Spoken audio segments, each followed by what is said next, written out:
Welcome to Focus on Business, a podcast show for photographers with me, your host, Jane Goodrich.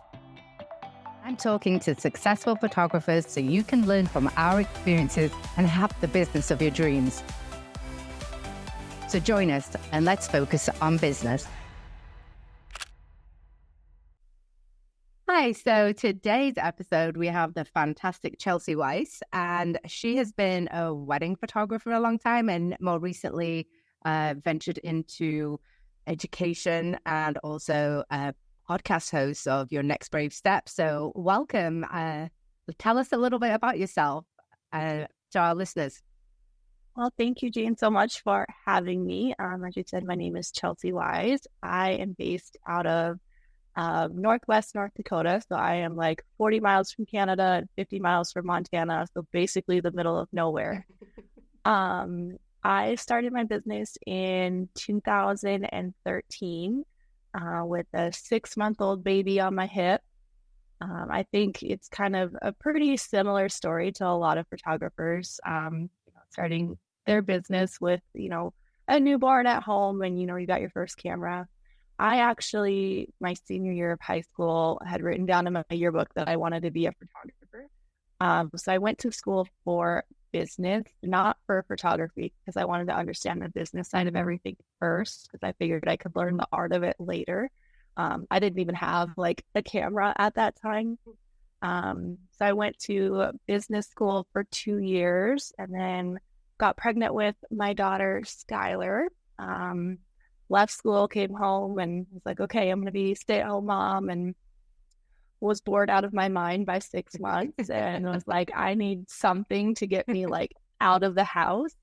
And so I started the photography business, and I kind of went like full in right away. I started with family photography, and then I tried newborn photography. And then I did senior photography for a while, which I really liked. I had a studio. But then I really struggled with like how hard the seniors were on themselves, and like just the scheduling was like not working. And I got to a point in my business where I'm like, this is not working. Something's got to be better. But I like parts of this, but I don't like other parts of it. So I really sat down and was like, what do I want to do? And I started wedding photography. And that is where I just like fell in love with wedding photography. One, like I knew my schedule at least 6 months out. So like setting up a babysitter was totally fine, and no one was going to cancel on me for volleyball practice like an hour beforehand. So that was awesome. I think the part of wedding photography that I really, really loved is, I don't know if you've ever read the book Start With Why, or seen the TED Talk. Yeah. Yes. So it's so good. So I had read that like a few years back, and what I found my why was to educate and inspire others so that we can celebrate a transformation. And a wedding was exactly that. I got to educate and inspire my brides as they went through the planning stuff. And the wedding was this like celebration of a transformation from a bride to a wife. And that was just lights me up even to this day. And that theme of my why has really carried on in so many different parts of my life. Everything has really changed and evolved a lot since then. But that like why, that through thread has like really been my guiding light in all that I do. And when you understand that, it makes much more sense onto the different journeys. It is a fantastic book. Is Simon Sinek, I think? Yeah.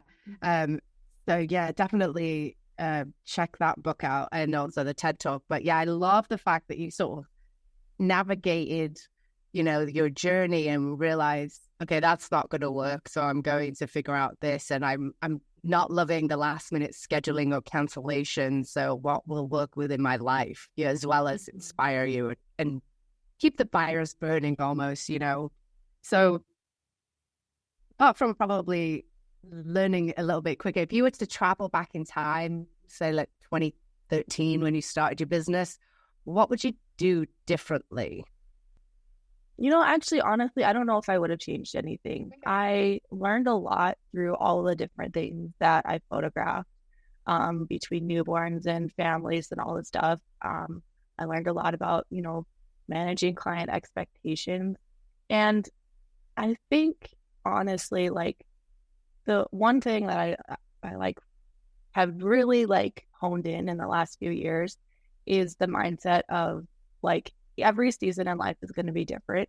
And you kind of have to honor that season and take what serves you into the next season and leave behind the rest. So as long as you can basically think of like life is for me and that I, can choose to take with me the lessons and leave everything else, then like no matter what you go through, like there's never going to be like a wrong direction to it. So yeah, I mean, there's definitely like I think probably could have put some more boundaries up with clients earlier, some like expectations maybe a little bit, that like would have made situations easier. But I think I needed to learn those lessons, otherwise I wouldn't have learned the lesson, right? Yeah, and you sort of need to experience it a little bit to realize, to then appreciate, okay, I love the schedule of weddings, right? So you had to go through the I really care, last minute schedules, or like I really need the boundaries. So I really like that answer. And I know you're in the middle of nowhere. If you want to move your business to another middle of nowhere or to a big city, what would be the first thing that you would do and say like, okay, I'm moving in 3 months. What do I have to do for my business? That's great. I actually did a podcast episode on my podcast with a military wife. And so she had kind of talked through some of this. So I haven't actually done it, but you have some expertise. From some expertise. The first thing I guess I would do is decide like, do I want to keep doing exactly what I'm doing as far as like type of genre and that type of thing? And if you're going to keep things the same, then like on social media and especially your blog, start changing all of your like keywords and locations to whatever that new location is going to be. SEO for blogging takes a little bit longer to kind of catch up. So start changing those things now. So like say I'm moving to Manhattan, Kansas, in 3 months, I would start, changing all of my SEO stuff inside my homepage to Manhattan, Kansas wedding photographer, K-State wedding photographer, engagement pictures, Kansas State University. Because that demographic is the type of demographic that would be getting engaged and wanting to book. And that is where I would kind of put that, because it takes kind of 6 to 8 months before you're going to see those results for SEO. I love SEO. I love marketing, all of the things. And so I would really first focus on those things that are going to take longer and then start focusing on my social media. So putting my location, like when I'm posting a sneak peek, or not a sneak peek, but if I'm highlighting a session that I did a while ago, I would put the location as whatever that new location is. And that really just starts to open you up and use hashtags along those lines. So that's kind of what I would do as far as like a marketing standpoint. If you have any printed material, trying to decide like, are you going to reprint stuff? Are you going to put like, are you moving just this one time? Are you going to be moving multiple times? That's where I would start, I guess. Yeah, no, it's interesting that you also say, you could actually use it to reflect on, use it to learn, right? Okay, I'm moving, do I really want to continue for me in newborn photography, or do I want to get into something else? I think it's actually a really good point in your life to say, okay, is this really working for me at this point? Yes, let's move forward. No, like what else could I do? What else do I like to do? Should I go into and also you can see the market that you're going into. My market, I'm so jealous of anyone that has a senior, even though they cancel for volleyball for senior photography, because I do love that age but my market does not have a senior market. They just say, what do you mean? Like yearbook photos? And so I get jealous. So I'm like, if I was to move somewhere, I know that had, a market for senior photographers, I'd A, love it, and B, definitely be like, this is probably what I'm going to be doing. So yeah, that's a move is such a like transformative part in your life. Like you get to reinvent yourself because nobody knows you there as a newborn photographer or as a wedding photographer. So if you want to come out as like, hey, this is what I do, this is what I offer, it's a great time to do that and to take the time to really reevaluate like what do I love, what do I not want to do. It's a really perfect time to do it. Yeah. And what you said is, you are known for this. And also it could even be a pricing thing, right? Like I'm known in my area for X. I realize that I need to raise my prices. I'm going to use this time to actually go and really price myself correctly. There's so many things to move. Maybe I'll just move for the fun of it. I'm just kidding. No, I wouldn't move. I know it's really hard, but I like the positive spin that you're putting on it of like using it as time to reevaluate. You already mentioned SEO and that you love SEO. I do too. Is that one of your favorite forms of marketing, or what would you say would be your favorite form? Yeah. So I would say SEO is probably my favorite form of marketing. I think, SEO and social media both have like their places in your business. I don't think that you can totally focus completely on one and not the other. I like to think of SEO and like website, that type of thing, as like your long game marketing, because it takes a little time for that traction to start. But once it does, you're going to see return on investment years later. So like I have a blog post that I wrote in 2019 that is all about like how to plan a stylized shoot for photographers. And I would say I get anywhere between 10 and 30 people signing up for that opt-in every single week. And that was like a blog post that I had written and probably took me 2 hours to put together, but it was back in 2019. So right. The fact that I'm still getting traction on that and I don't have to like keep promoting it. It's just kind of put it on Pinterest, and it took maybe 6 months for it to really take off on Pinterest. And then it just keeps bringing in people and I don't pay anything to like promote it at all. So that's what I love about SEO, is that it can be this long game marketing. So I actually did have a course called Blogging for Photography that goes through like how to set up your blog, how to like pick all of the different topics that you want to like blog about, how to choose keywords, like how to write a blog post, all the things like start to end. And we will definitely put that in the show notes, because one of the things is, I know that I am such a visual person. I just love the shoot aspect of it. As my mother would say, I can't string a sentence together. I can write, but it's also, so I actually say I can write, but there's a difference between writing for SEO than there is a really good email or a really good, so there's an art to it, H1 headers, just what are you going to put? So that is great, and definitely going to put that in the show notes, because we do get a lot of questions about how do I blog? I actually outsourced my blog writing because and then, I'll go in and update. But if you, that's why I love the fact that you have a course for people to do it, because not everyone's in the opportunity where they can actually outsource. I just knew it wasn't in my wheelhouse from day one. I was like, and technology is like making this a lot easier too, especially for people who don't feel like they're good writers with AI and ChatGPT. We actually just added a module last year on how to use ChatGPT to write a blog post.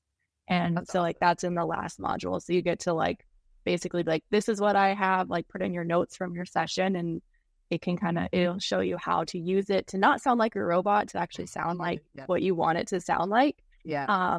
But it makes like, it's just a really great like springboard for like, creating content that sounds good, is SEO ready, and like it's probably my favorite module that we've added to the course. That's awesome. Yeah, I use ChatGPT, and I find that you can actually train it, and so I think that that's fantastic. It's like for me, it's sort of taking almost like the research of like, in the brain dump. It sort of gives you the brain dump that you can then tweak to your, your brand voice, and eventually it gets there once you start saying, make it friendlier, make it this, and so we touched on it when I mentioned that I actually outsource my blog writing.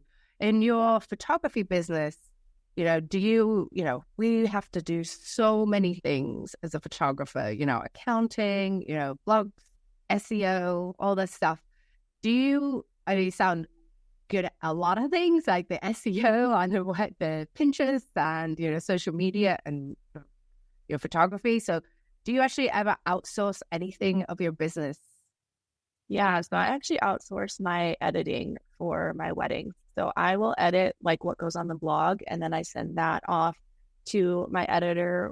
So they basically sync everything back and forth. And then I'll go through and double check it. But that was one of the very first things that I outsourced. And I think it can be kind of intimidating to outsource that because it's like, that's my finished product. Like that's the thing. And so it's really hard, I think, for us as creatives to like let go of that control.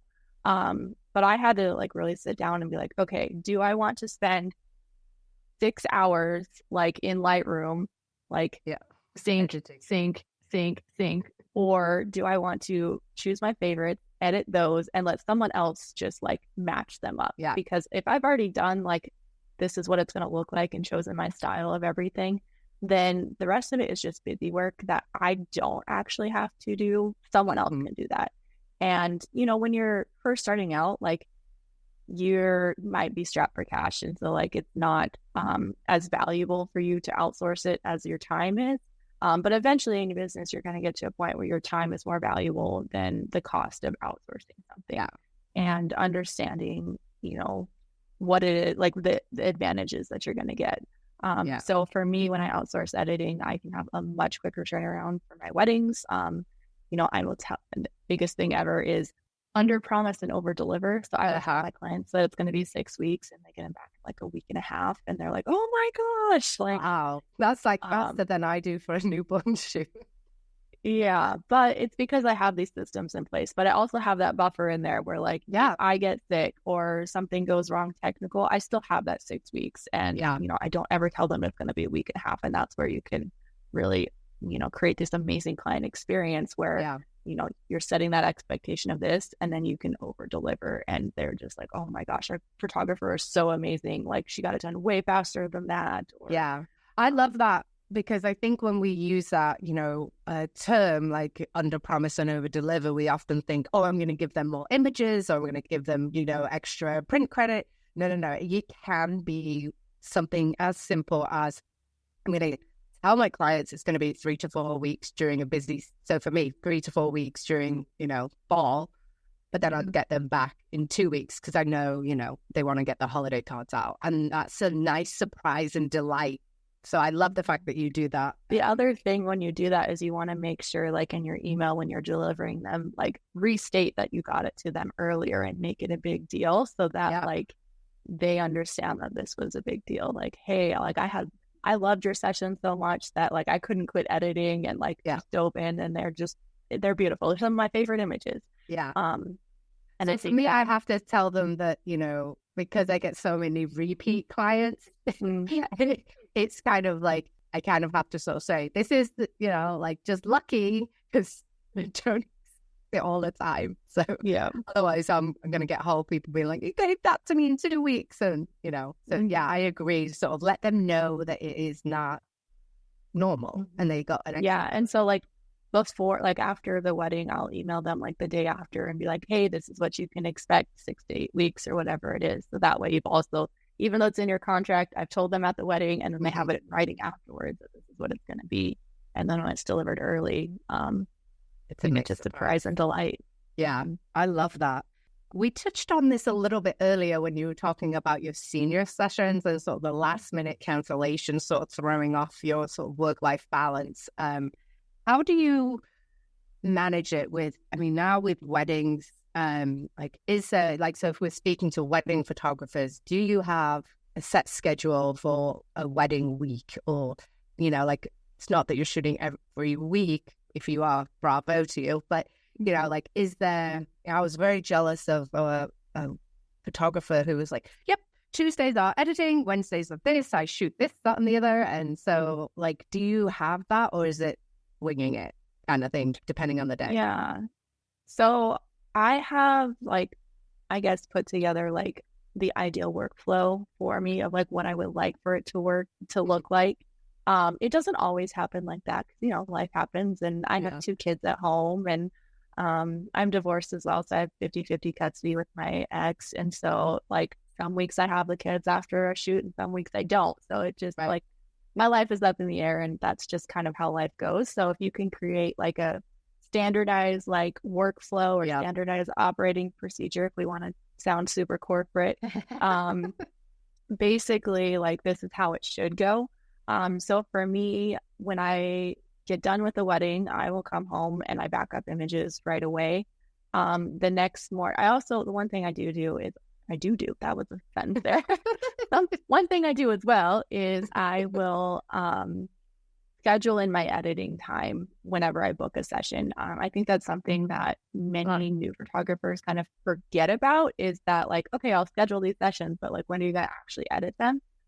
So for me, I like to have, my brain works better when I have fewer distractions. So I don't have dogs running around. I don't have, kids running around. Like, I need like that focused like space to really get in the flow of things.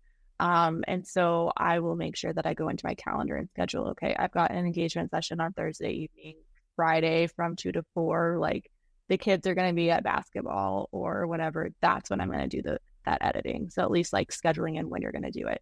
As far as weddings go, I will always back up images right away. I try to cull images that next morning, usually sitting on the couch, like cuddled up under a blanket, like with like Grey's Anatomy on in the background or something like that, and get through culling it. The reason also for weddings, because I use an editing service, I have to schedule that out. So it's like, okay, these have to be culled and sent to my editor by this time. So that's good to give myself like that external deadline, especially during the busy season. You have to like schedule those things out, unless you have like a dedicated like one-on-one that's like a smaller volume. Then like maybe you don't, but like for me, it's like, okay, these have to be turned in by midnight on this day. And generally I'll look at my schedule, be like, okay, I know I've got something coming up right after that wedding. I'm gonna give myself an extra 2 days and not schedule it like the day after. It could be 3 days after, whatever.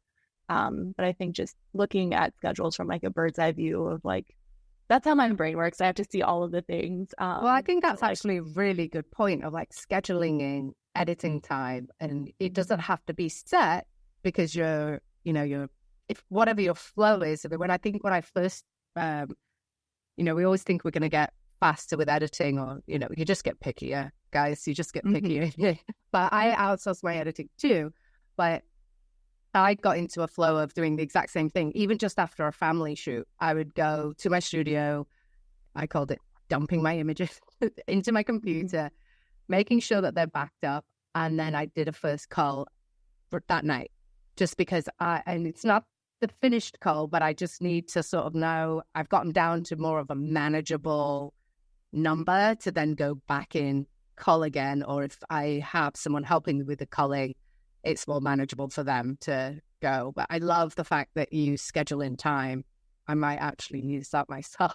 Yeah, it's super important for me. And it's something that I definitely like suggest to newer photographers, is like, set that time aside so that you know that you're going to get it done. I think that's where a lot of photographers can, be like, oh, I'll get to it. And then you're like past the 2 weeks that you said you were going to like deliver images, or you're cramming it like right before you are like supposed to deliver it. And then you're rushing through it. You don't feel as proud of your work. I just actually really like it. Sorry to interrupt. So I just really like it in the fact that you're scheduling it, you're sort of giving it as much importance as your shoot. And it helps, if you're a newer photographer, realize how long I'm actually taking to edit, which at first you think, oh, if you're scheduling it, you're like, okay, I have those 2 hours, I've got a call. Then if you're not outsourcing your editing, okay, well, I've got those 6 hours I've got to edit. Okay, well, that's an 8-hour additional time. And so I think the scheduling it actually works for more than one thing. So I think that's actually a really good tip. Yeah. And so when, with wedding photography, and you also say you do families, like, how do you cope with seasonality? Is there a seasonality in your business? So I live in North Dakota, so we don't get a lot of weddings from about November to about May. There's nothing, because our weather is so up in the air. So last week it was 58 degrees, which is unheard of. Usually it's freezing, like super cold. But last night we had a huge storm. We got 6 inches of snow and it's negative 20 degrees out right now.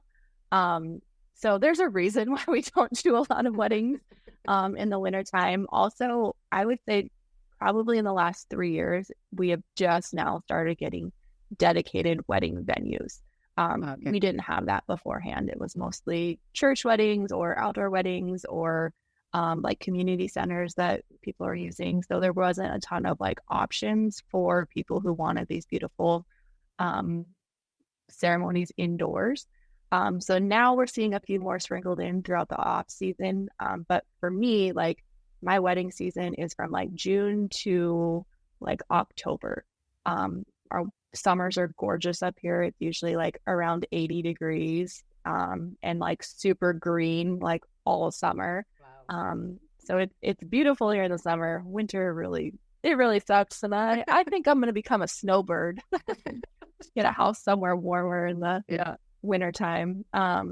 So as far as like seasonality goes, like the way I look at it is there's different times throughout the season that I'm going to be a lot more busy. And that's just like the reality of it, is like my line of work and my location. And so I like to plan out my year. I usually do all of my planning in like September. And there's probably a few reasons for it. My birthday is in September. So like, I'm like, oh, it's a new year for me. And I'm going to like, reinvent my whole life. But the reason that I do that is because it even though it's usually right in the middle of my busy season, I don't start work on those things. I just have a plan for what I'm going to do. So the end of my season will usually about mid-October. So having that like month to be like, okay, this is what I'm going to do in that off season, whether it is like updating portfolios on my website, whether it's, redoing any branding that I want to do, or redoing any like welcome guides or email templates or anything along those lines. Those are things I really focus on in that slower season. And then to really set myself up for success in the busy season. I will reevaluate all of my workflows to make sure, okay, this is working well, this is taking longer, this is taking shorter, so I need to like adjust this there. I am all about any automations that I can do. So, in your, if you're using, like Pixello with automated templates or anything along those lines for studio management, that's the time that, I would really focus in on making those adjustments, because I'm not worried about editing, or I'm not worried about turning over galleries to clients. And that's what I use that time for. And then, so I think there's a lot of, I used to be jealous that I wasn't shooting like all year round. But I do like having that downtime, especially like here, because I'm not shooting weddings over Christmas and New Year's and like all of the holidays generally. The last few years, I keep getting random last minute like New Year's Eve weddings, which like oh, we're getting married on New Year's Eve, and that's in like 2 weeks. I'm like, oh, okay. Did you do them? Yeah, I did. I think I've done 3 New Year's weddings in the last 3 years here. That I don't know what it is about people that decide to get married on New Year's Eve. It's always a last minute thing. That's funny. I didn't even think about people. Yeah, I mean, I know people do get married, but I'm not a wedding photographer, so I wouldn't have to sort of deal with that. That's interesting in terms of like, did it take you a while to get to like at first we were like, whoa, I have no money for like 6 months. What am I going to do? Like how, when you're a newer photographer, how did you figure that out? Or did you know right away? Like, hey, this is going to be so, yeah. So it was for me, I guess luckily at that time, when I was still married at that point, when I was really like learning all these things, we didn't have to rely on my wedding photography. But the one thing I will say with wedding photography is a lot of people are getting engaged in that December, January, February. So I still had income coming in because people would book me then. So I would get those deposits coming in at that point. And then the rest of their stuff would still come with like the larger chunk of money would come in like the month before their wedding.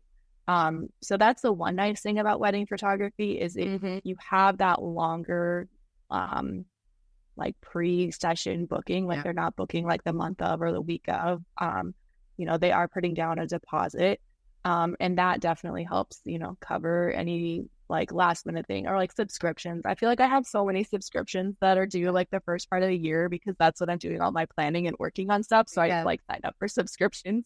So having those deposits come in is definitely helpful as far as wedding photography goes. And I think it took me a little bit to kind of realize that. And I think that's also why I do so much of that work in October, November, because December, January is when my busy season for booking is. It might not be shooting, but I'm booking and talking to clients a lot more there. And that's why I don't wait until January 1st to do that work because I'm already in the middle of booking season. So you've already sort of planned out your schedule for the year and like you've already started that. That's really smart. But speaking of, unless they're a last minute New Year's Eve booking.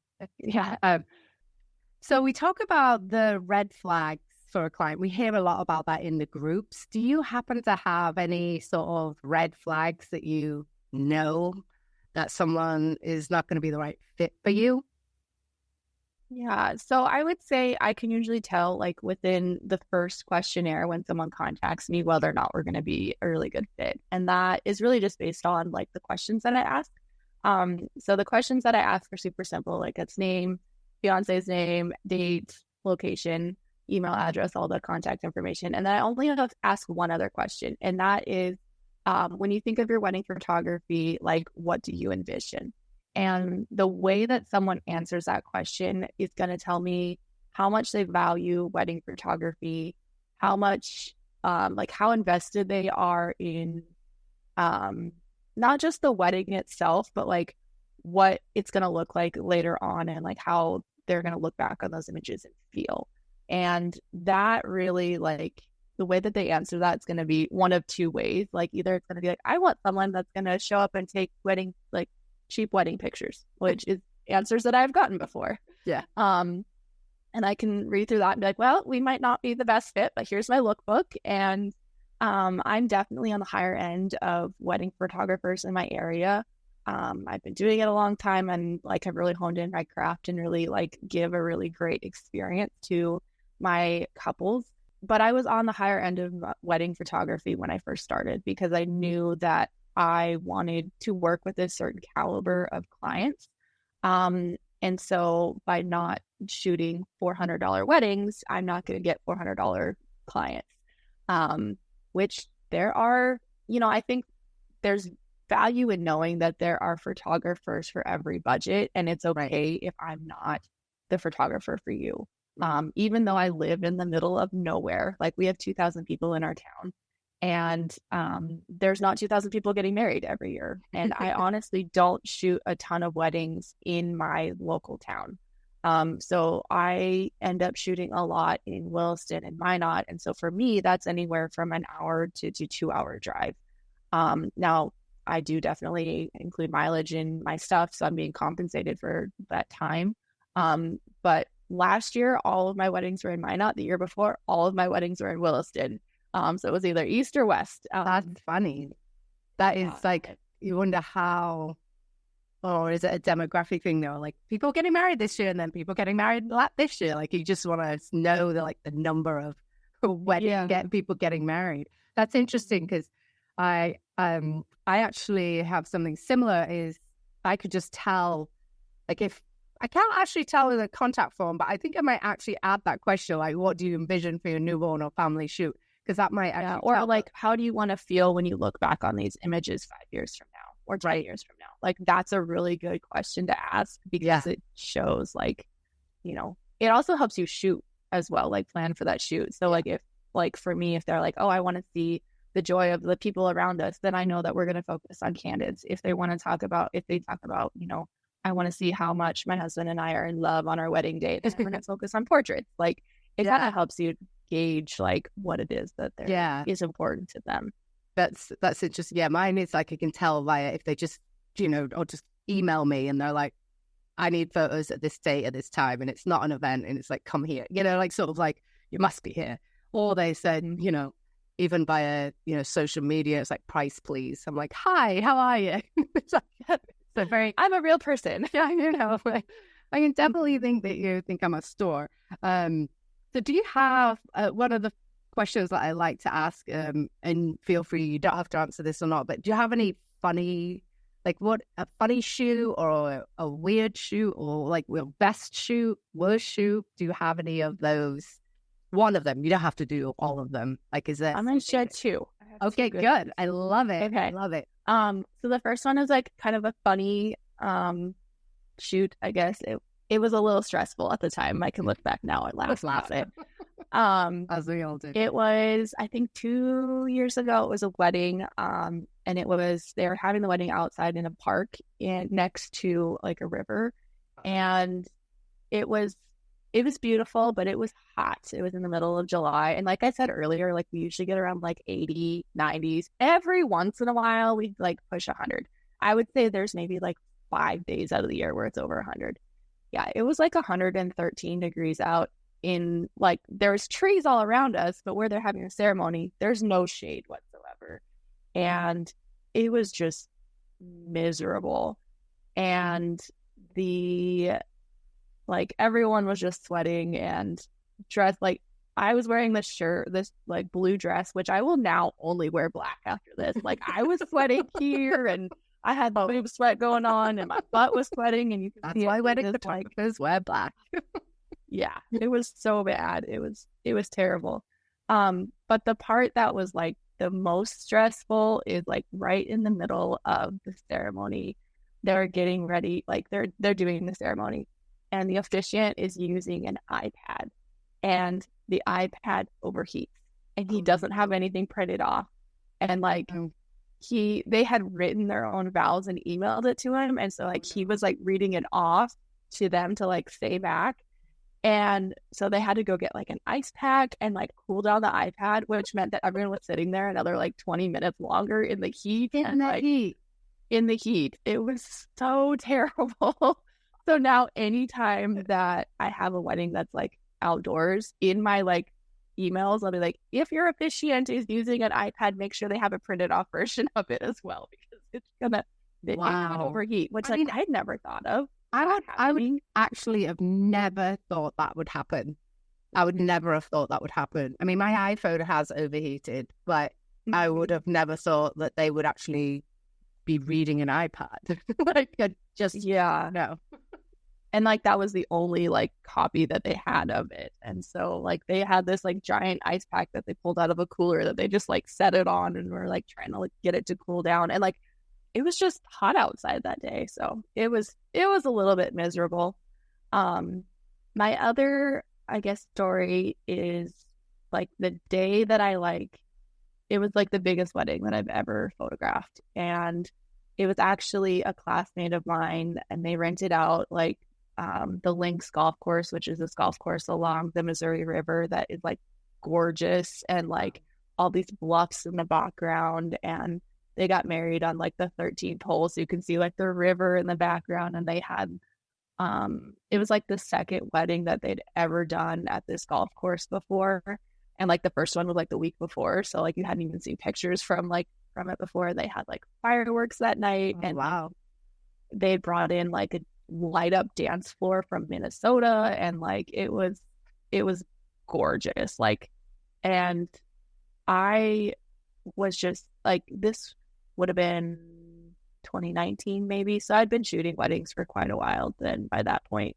And I got home that night and like, again, just drenched in sweat because it was hot and humid and bugs were out, and like we'd started super early in the morning. And then because they wanted fireworks images as well, in North Dakota in the middle of June, the sun doesn't set because we're right on the timeline border. So the sun doesn't set until like 11:30 at night, like before it's like dark enough for it. So I was there for like 15 hours or something like that point.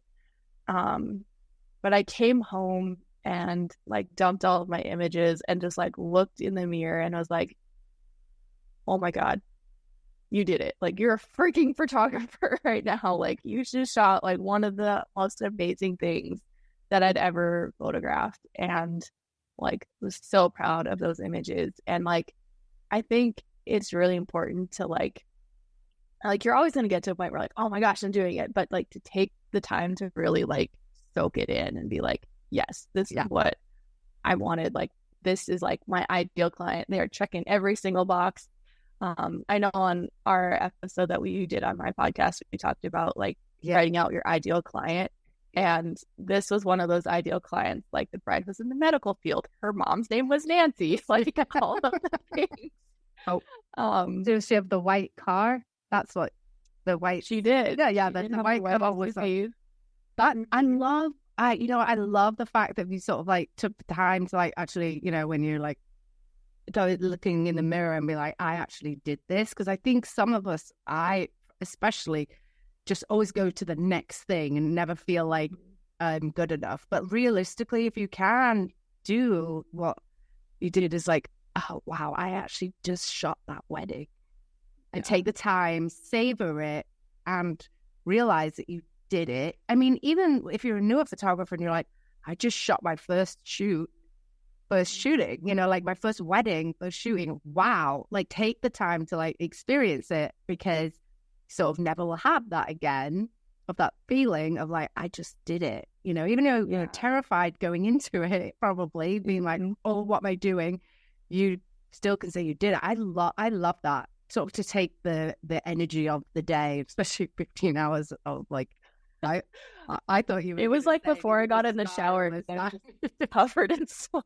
I thought when you were talking about the mirror, I thought you were going to be like, I looked in the mirror and my mascara was all time my face. I was like, where's she going with this? And then it was So no, I think there's a lot of power in like savoring where you're at right now and enjoying the moment, because I think it's real easy to always be like grasping for the next better or like wanting to do better, and you're never going to feel content with where you're at or like satisfied with what you've got going on. So like being able to be present and practicing like meditation and all of those things is like super important, because otherwise you're always going to be searching for more and better, and you're never going to feel like you've made it. But when you can slow down and take the time to like celebrate yourself, celebrate your wins, like it's important.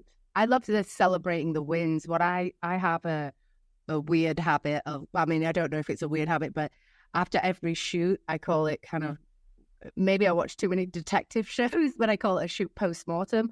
And it's always something like, I always feel like I can be learning, but I also say what went well. And like, so I always have that win to sort of be like, okay, the 2-year-old that they said was never going to look at the camera and smile, actually smiled for the majority of the shoot. That's a win, but then I feel like I'm, well, that location might not have been the best for that age range, so I won't shoot at that location again, or I'll learn, or I'll prep more, or I will add something to my prep email, or be like, Dad, please act as if you care about these photos, like that. But so I love that. So as we wrap up here, I have one last question for you, and is, if you were to, one of your friends' kids, or someone that like, hey, I'm going to get into photography, like, what is the one tip that you would give them? I mean, there's a few things. Like, first off, like setting your boundaries and stuff, and having contracts and all of those things like right away is important.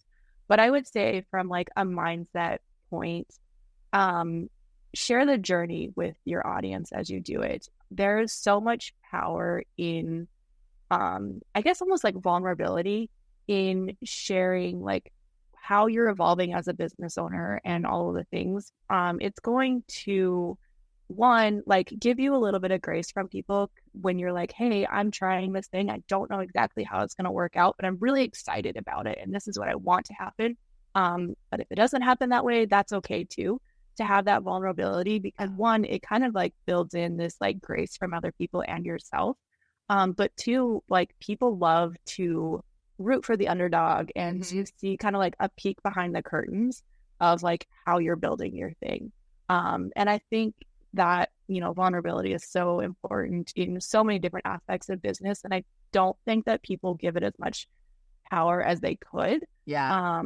And it's a very powerful tool, is to have that vulnerability in business. And it sounds super scary. And it's like, why would I ever show anyone any of my insecurities of it? But that's where you really start to build this like authenticity, because you get to show the behind the scenes of how things are going and what you're loving and what you're not loving and why you're loving it.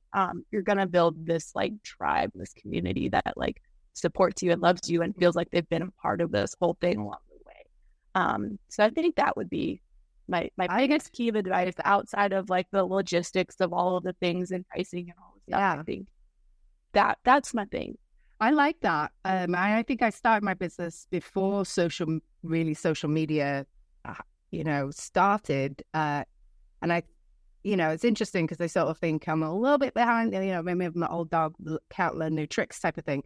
But I actually really love what you're saying is sort of like to utilize these marketing tools in not just a way like I haven't shot that many, weddings yet, so I can't really share, all this stuff, but share the process or share the like, hey, I'm going to go location scout today. What do you guys think? Or like, I'm thinking about these 2 setups for a mini session, like, and share that. And I love that. I really do. Yeah, almost like leaving little breadcrumbs along the way of like what you have coming up next. And it helps you also kind of transition, especially when you're first starting out with photography. You're probably not going to end up 10 years from now shooting what you very first started shooting. And that's okay, because you're going to grow and evolve, and like seasons of life are going to change for you. Like for me, like the family newborn stuff, that's where my family was in like all of the things when I first started. So that's what I thought I wanted to do, because that's where I was in that season of life. And then, finally transitioned into wedding photography. And like shooting wedding photography while you're going through a divorce is a really weird like thing. But you should have a course on that, man. You should have a course. There's quite a few people, wedding photographers that I know that like really are like, I spoke to one, he's actually the other couple weeks ago, and he's like, I'm really struggling because I don't, like he's struggling with, his marriage falling apart and then going in there and be like, yeah, so I actually think it could be, or a good few podcast episodes on it, like of how to, for your next married podcast. I think that, that would be a good one. I'm going to take that. That's a good idea. It was so weird, like going through marriage counseling with our pastor and then going and shooting a wedding that he was officiating like the next week and being like, this is weird. Well, like also because he was like the only one at the time that knew like our marriage was like totally falling apart, and like, oh, wow. So you even have the same pastor officiating the wedding. Small town, Small town. Yeah, that's interesting. And how do you sort of overcome because we tend to put a lot of ourselves into it, and so how can you just sort of, I actually ended up giving them, it's like, some of them are going to have to go on, you've been doing this a long time, you're going to have to kind of go on autopilot, versus getting into it, or have a second shooter or a lead photographer if you're really going to like start bawling when they do their vows. So this has been amazing, Chelsy. I really appreciate it. So tell our audience how they can find you and what you have going on, because I know that you have a lot of different things that people can listen to you and take courses. We will put it in the show notes. So, but so definitely it's been great. Yeah. So I am on social media, Chelsy Weisz. CHELSYWEISZ. It's spelled super weird, but that's where I'm at on all the things. That's my website as well. If you want to check out the blogging stuff, I have a ton of resources for photographers that are wanting to just like learn more about blogging. There's a course as well, but I have a ton of freebies as well. And those are all at chelseaweisz.com/blogging. There's quite a few downloads there that you can choose from to kind of dip your toe into that. Otherwise, we have my podcast, which is the Next Brave Step podcast. You can find us on all of the different platforms. I know we had Jane on a few weeks ago to do her episode, which was still super great. That podcast really focuses on, finding the courage to take that next brave step forward in business, whether it's starting your business, whether it is transitioning to maybe a new industry or pivoting in your business as well. We also talk a little bit about some lifestyle stuff, and my divorce is definitely part of that story as well. I think there's a lot of power in finding the courage to take the next brave step forward, and it doesn't have to be a huge step. As long as you keep taking little steps forward, you're going to end up to where it is that you want to go. So yeah, that's where I'm at online. I hope you guys can all come check us out. And I'm so thankful to have been one of the guests on the new podcast here. Thank you so much for having me. Really appreciate it. This has been absolutely amazing. And I do love your vulnerability about everything that you've gone through and like being able to share that with other people to help them as well. Hats off to you. I really, really definitely check her out. Her podcast is amazing. Not just my episode with Chelsy, but she has a lot of great episodes. Maybe one coming on Divorce and Being a Wedding Photographer, right? Yeah. I think I'm sitting down today to plan out some more episodes for the next month. So maybe by the time you hear this, that one will already be up. Yeah, we'll link it. All right. Sounds Thanks, good. Chelsy.